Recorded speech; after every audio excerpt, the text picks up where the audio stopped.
como estão?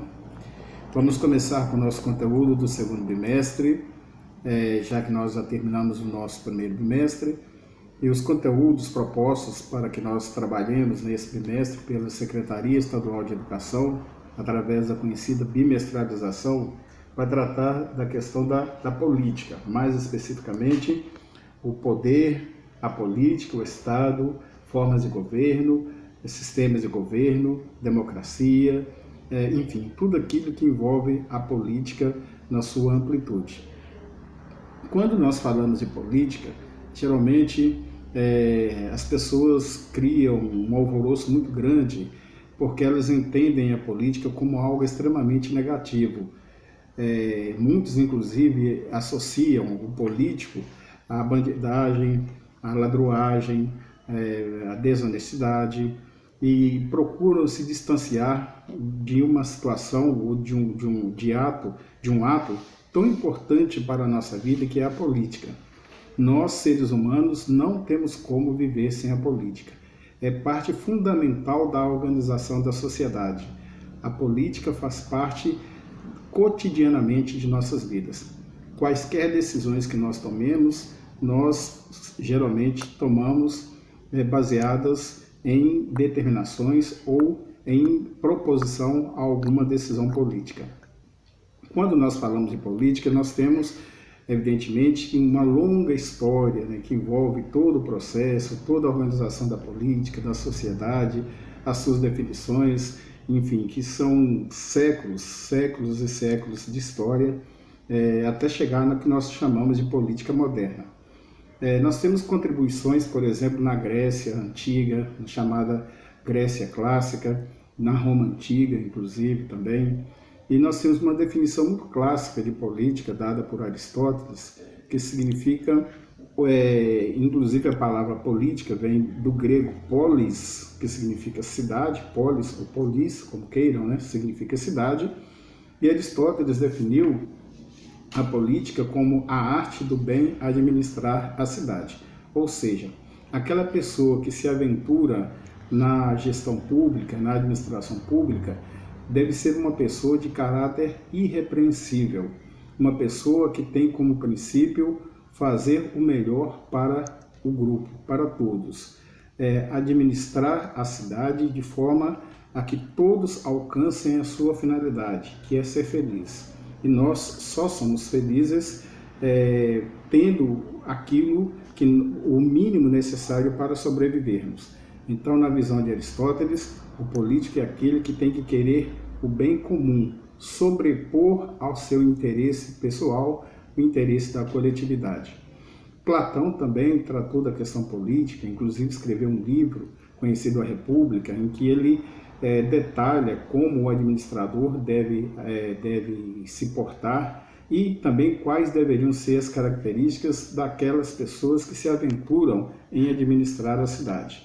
Ao longo da história, conforme nós já falamos, tivemos várias contribuições e uma das mais conhecidas é de Maquiavel, quando ele escreve, ele é considerado o chamado pai da filosofia ou da política moderna, né, da ciência política moderna, e a sua obra-prima é chamada O Príncipe, em que ele retrata ou ele detalha como deve agir aquele que se aventura a comandar uma determinada região ou nação na sua época, né, porque ele vivia num período em que geralmente a política era conhecida ou dividida em nações, né? Os povos estavam reunidos em nações.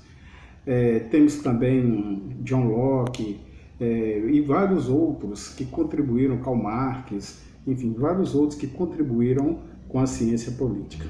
Atualmente, nós temos uma definição muito clássica de Max Weber, que ele trata a política como uma luta pelo poder. Na realidade, a política se resume a isso aí, uma luta pelo poder, ou por estar no poder, ou por participar do poder. Então, Max Weber, ele simplesmente sintetiza. As pessoas que se aventuram na política, o que elas querem, na realidade, é ter o poder. E qual é a definição que ele dá de poder?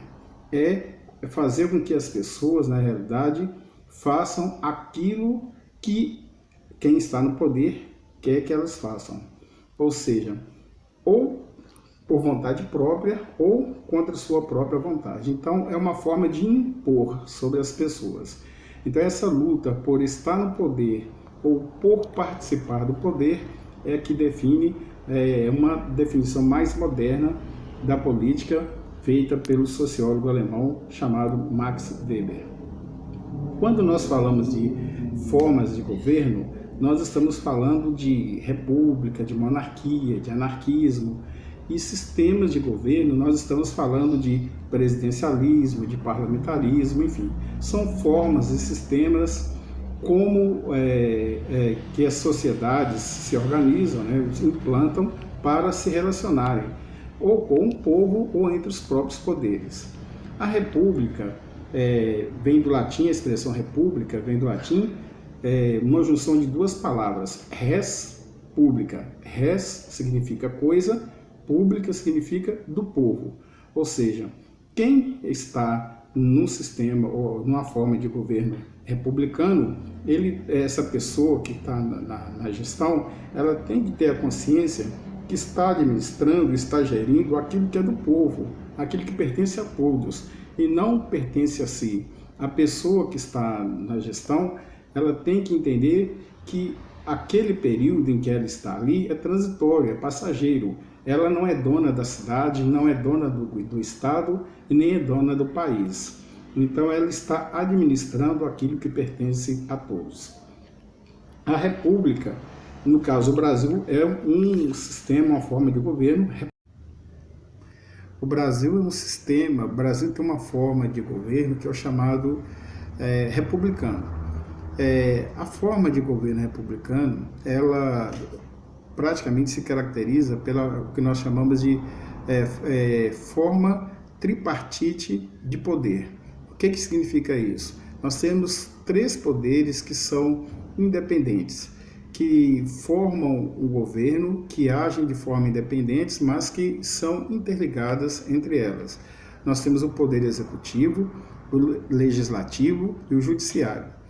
E quem que manda mais uma república? Sempre tem essa pergunta. O presidente da república é o mais importante? Ele é o mais importante porque ele representa o país nas convenções internacionais, enfim, é aquele que responde pelo país. Mas o presidente, ele não tem poderes absolutos, ele não tem poderes reais. O presidente, ele está sujeito também ao parlamento e ao judiciário. Da mesma forma, o parlamento não tem poderes absolutos. O parlamento também está sujeito às suas próprias leis, suas próprias normas e àquilo que o judiciário também determina. Da mesma forma, o judiciário também não tem poderes absolutos. Na realidade, nós temos uma chamada democracia representativa, ou seja, a nossa república, o sistema, nossa forma de governo republicano, ela é democrática, que tem os três poderes, cada poder tem a sua autonomia, inclusive o seu orçamento próprio, não depende do orçamento, não depende da boa vontade do presidente, está previsto em lei o orçamento de cada um dos poderes, e um poder age contribuindo com o outro para que o país inteiro ganhe.